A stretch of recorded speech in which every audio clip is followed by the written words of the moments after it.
হাসান মান্নাত কামরার দরজা পর্যন্ত এসে থেমে যায়। শুনতে পায় গোলাপের বাঁধ ভাঙা কান্নার শব্দ।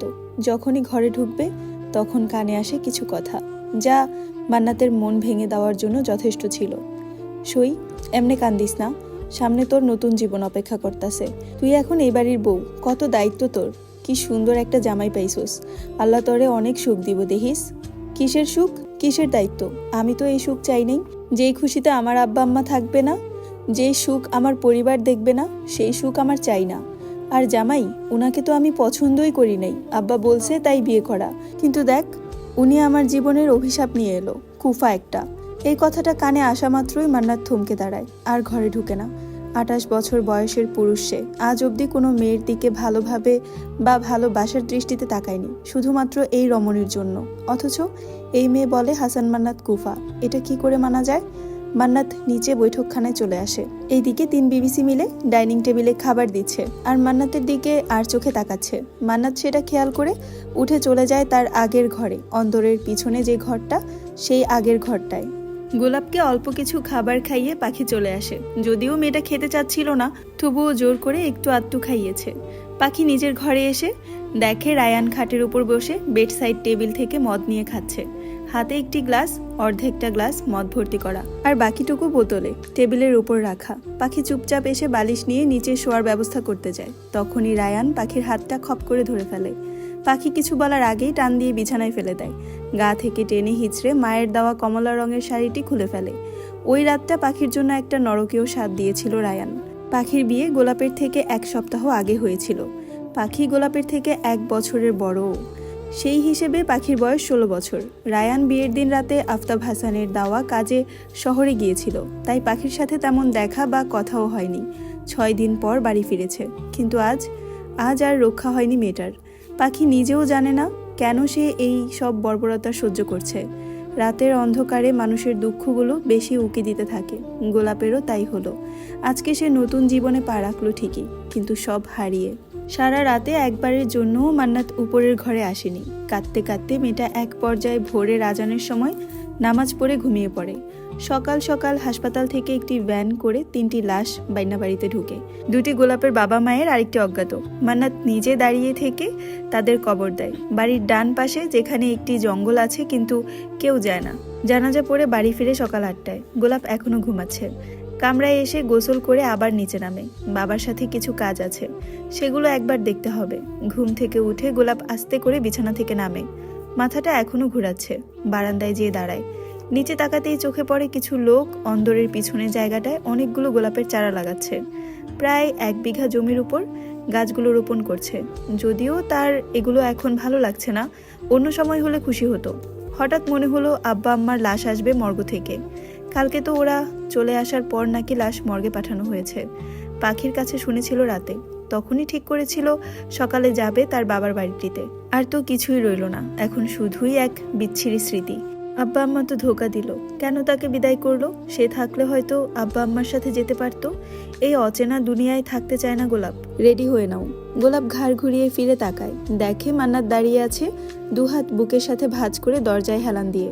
কোথায় যাব? তোমাদের বাড়ি। ও, একটু অপেক্ষা করুন, শাড়িটি পাল্টে আসি। মান্নাত আর গোলাপ নিচে নেমে আসে। মেহেরবান সোফায় বসে আছে, আয়না মাথায় তেল দিয়ে দিচ্ছে। উপরে তাকাতেই চোখে পড়ে মান্নাত সিঁড়ি দিয়ে নামছে। তার পিছনে গোলাপি রঙের একটি জামদানি শাড়ি পরা গোলাপ। দেখতে জমিদার বাড়ির বউদের মতোই লাগছে। মেয়েটাকে দেখলে মনেই হয় না মেয়েটার বয়স মাত্র 15-18 বছরের যুবতী মনে হয়। যেমন লম্বা তেমন গায়ের গড়ন। আমরা বেরোচ্ছি। মান্নাতের কথা শুনে মেহেরবানের ধ্যান ভাঙে, ফিরে চায় মান্নাতের দিকে। কোথায় যাচ্ছ? বাইনা বাড়ি। ওখানে কেন? ওই বাড়িতে আর কি আছে? সব তো পুড়েই গেছে। মান্নাত আর বাকি কথা শোনার প্রয়োজন মনে করলো না। গোলাপের হাতের কবজি ধরে টেনে নিয়ে যায় মেইন গেটের সামনে। মাথায় এখনো একটা ব্যান্ডেজ আছে। কাল এই বড় গেটটার সঙ্গে বাড়ি খেয়েছিল সে। গাড়িতে উঠো। মান্নাত নিজেই গাড়ির দরজা খুলে দিল। গোলাপ যে বসে ড্রাইভিং সিটের পাশের সিটে। আজকে মান্নাত নিজেই যাবে গোলাপকে নিয়ে। গাড়ি স্টার্ট দিতেই দেখলো গাড়ির টায়ার পাঞ্চার। কোনোভাবেই এই গাড়ি দিয়ে যাওয়া সম্ভব না। এই একটাই গাড়ি মঞ্জিল বাড়িতে ছিল। পুরো একটা গ্রাম জুড়ে শুধু মঞ্জিল বাড়িতেই একটি গাড়ি ছিল, করলা 100, যেটা আফতাব হাসান অনেক টাকা খরচ করে গ্রামে আনার ব্যবস্থা করেছেন। কিন্তু এমন সময় গাড়িটি নষ্ট হওয়ার কোনো মানেই হয় না। বাদল দৌড়ে এসে জানায় ঘন্টাখানেক আগেই রাকিব বাড়ি ফিরেছে। উনাকে আনতে যেয়ে রাস্তায় তার কাটায় বিঁধে চাকাটা পাঞ্চার হয়ে যায়। মান্নাত এই কথা শুনে রাগে কটমট করে বলে উঠল, একটা কি কম ছিল যে আরেকটা হারামি উদয় হলো? গোলাপের দিকে তাকিয়ে দেখে মেয়েটা এক দৃষ্টিতে তাকিয়ে আছে সামনের দিকে। কি দেখছে ভেবে মান্নাত সামনে তাকায়, দেখে একটা মুরগির বাচ্চা তার ডানাগুলো দিয়ে মুরগির ছানাগুলোকে আড়াল করার চেষ্টা করছে। বাচ্চাগুলোকে নিজের ডানার নিচে নিয়ে লুকিয়ে নিল। মান্নাত দীর্ঘ শ্বাস ফেলে গোলাপের দিকে এগোয়, গাড়ির দরজা খুলে দেয়। নামো। গোলাপ তাকায় মান্নাতের দিকে। আমরা যাব না? যাব, কিন্তু হেঁটে। জি আচ্ছা। এই বলে গাড়ি থেকে নেমে যায় গোলাপ। গোলাপ জানদের বাড়ির সামনে দাঁড়ানো গোলাপ আর মান্নাত। বাড়ির ভিতরে ঢোকার আগে একবার মান্নাতের দিকে তাকায় গোলাপ। চোখের ইশারায় মান্নাত বুঝায় যেতে। গোলাপ বাড়ির ভিতর ঢুকতেই একটা বাজে গন্ধ নাকে আসে, মানুষ পোড়া গন্ধ। মান্নাতও পিছন পিছন যায় গোলাপের। আব্বা আম্মার লাশ কোথায়? কবরে। আমাকে না দেখিয়েই দিয়ে দিলেন?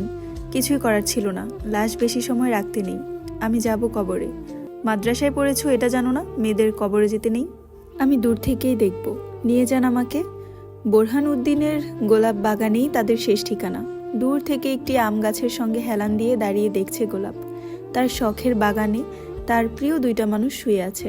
বাহিরে গ্রামের মানুষদের শোরগোল শোনা যাচ্ছে। গোলাপ বাড়ির বাইরে এসে দাঁড়ায়, দেখে মান্নাত এক বস্তা করে চাল গ্রামের মানুষদের দিচ্ছে, সাথে দুইজন কর্মচারীও আছে। চালগুলো দেওয়া হচ্ছে মূলত গোলাপের মা বাবার জন্য, যেন গ্রামবাসী খেয়ে দোয়া করে। গোলাপ এগুলো দেখে আবার চলে আসে বাড়ির ভেতরে। সব কাজ শেষ করে গোলাপ আর মান্নাত বাড়ি ফিরে বিকেল বিকেল।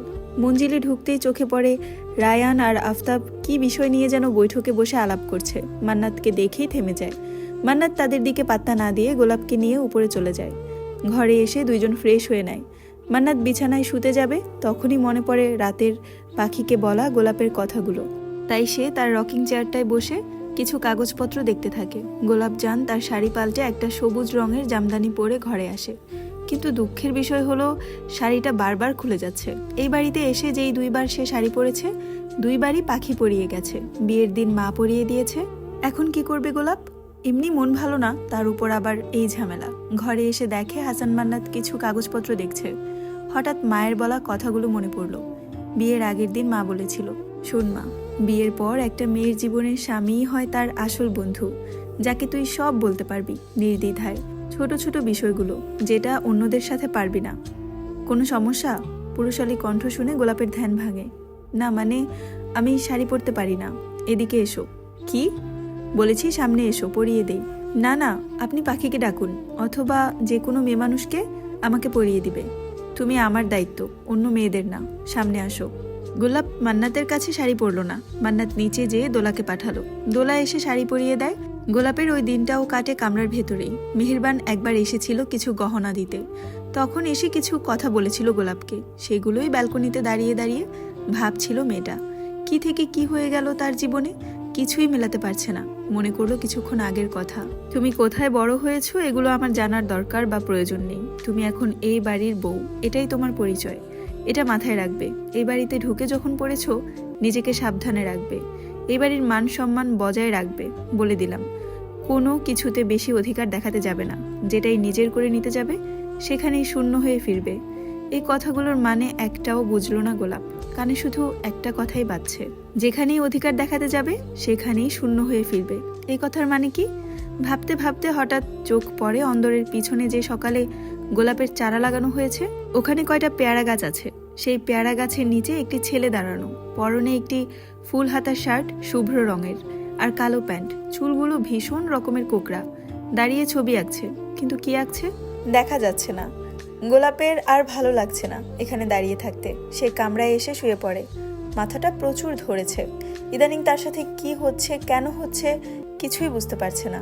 গোলাপজানের বিয়ে হয়েছে আজ 4 দিন। আব্বা আম্মাকে হারানোরও 4 দিন। মেয়েটা মনমরা হয়েই থাকে। কেউ কিছু জিজ্ঞাসা করলে শুধু উত্তর দেয়।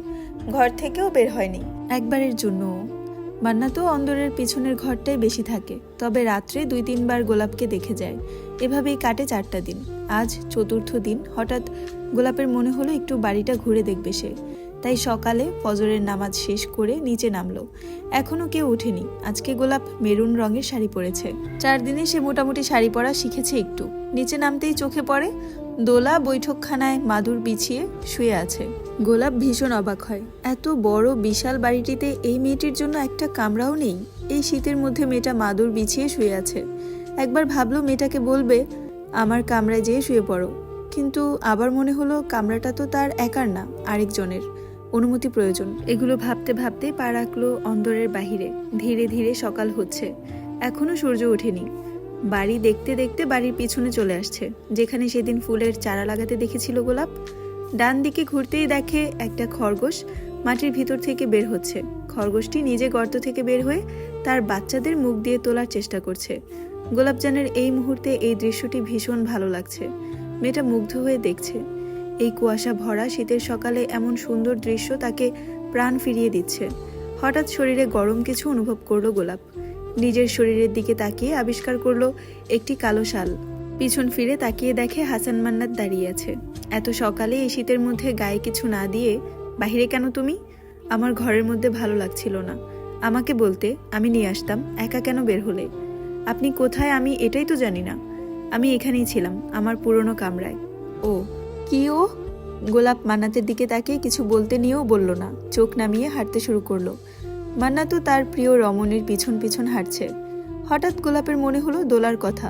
পিছন ফিরে দেখে মান্নাত একটা খরগোশের বাচ্চাকে হাতে নিয়ে ঘাস খাওয়াচ্ছে, খুব যত্ন সহকারে।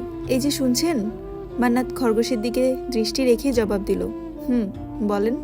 মান্নাতের মুখে একবার তুমি একবার আপনি শুনে গোলাপ মাঝে মাঝে অবাক হয়, তাও বলতে শুরু করলো, আপনাদের বাড়িটা এত বড়, অথচ দোলার জন্য কোনো ঘর নেই কেন? কেন? একটু আগে দোলাকে দেখলাম বৈঠক ঘরে মাদুর বিছিয়ে ঘুমাচ্ছে। আপনি অনুমতি দিলে আমার কামরায় নিয়ে যাই ওকে। কি? দোলাকে আমার সাথে ঘুম পাড়াই? মান্নাত কিছুক্ষণ গোলাপের দিকে অসহায় দৃষ্টিতে চেয়ে ভাবতে লাগলো। মানলাম বউ ছোট মানুষ, তাই বলে এমন বাচ্চা যেই ঘরে নিজের স্বামী ঘুমায় কিনা খেয়াল করে না, সেই ঘরে বাড়ির কাজের মেয়েকে নিয়ে ঘুমাতে চায়। এই যে শুনছেন? ও হ্যাঁ বলো। নিব? কাকে? ওই যে দোলাকে। তুমি কামরায় যাও, তোমার রেস্ট প্রয়োজন। গোলাপজানের কথাটা ভালো লাগলো না, উত্তর না দিয়ে উল্টো ঘরে যেতে বলল, কিন্তু কিছুই বলল না। বাড়ির ভিতরে যাওয়ার জন্য পা বাড়াতেই চোখে পড়ে সেই ছবি আঁকা ছেলেটা বাড়ির ভেতরে ঢুকছে। এই ছেলে এই বাড়ির কে হয় এটাও জানে না গোলাপজান। তার ইচ্ছে হচ্ছে মান্নাতকে জিজ্ঞাসা করতে, কিন্তু কোনো এক পিছুটান তাকে আটকে দিচ্ছে। ওই যে তার মা বাবার মৃত্যু। আজ তার জীবনে মান্নাত না এলে তো সব ঠিক থাকতো। যাই হোক, এগুলো ভেবে এখন আর কি হবে? যা যাওয়ার তা তো চলেই গেছে। আনমনে এসব ভাবতে ভাবতে পা বাড়ায় সামনে। তখনই একটা গরম কিছুতে পা পড়ে গোলাপজানের। নিচে তাকাতেই দেখে একটা হাত। হাতের মালিক কে দেখতে চোখ আরেকটু উপরে তোলে, দেখে হাসান মান্নাত গোলাপের পায়ের নিচে হাত বিছিয়ে রেখেছে। এ কি, আপনি এভাবে হাত পেতে আছেন কেন? তোমার পায়ের নিচে কাটা ছিল, আমি বলার আগেই তুমি পা বাড়িয়ে দিয়েছ। গোলাপজান তড়িৎ বেগে পা সরিয়ে দাঁড়িয়েছে। মান্নাতের হাতের উল্টো পাশ থেকে রক্ত ঝরছে, কিন্তু মান্নাতের ধ্যান গোলাপজানের দিকে। এখনও গোলাপজানের পায়ের সামনে হাঁটু গেড়ে বসে আছে। গোলাপের পরনে মেরুন শাড়িটি ধনুকের মতো কোমরে ছিমছাম গড়নে ভীষণ আবেদনময়ী লাগছে।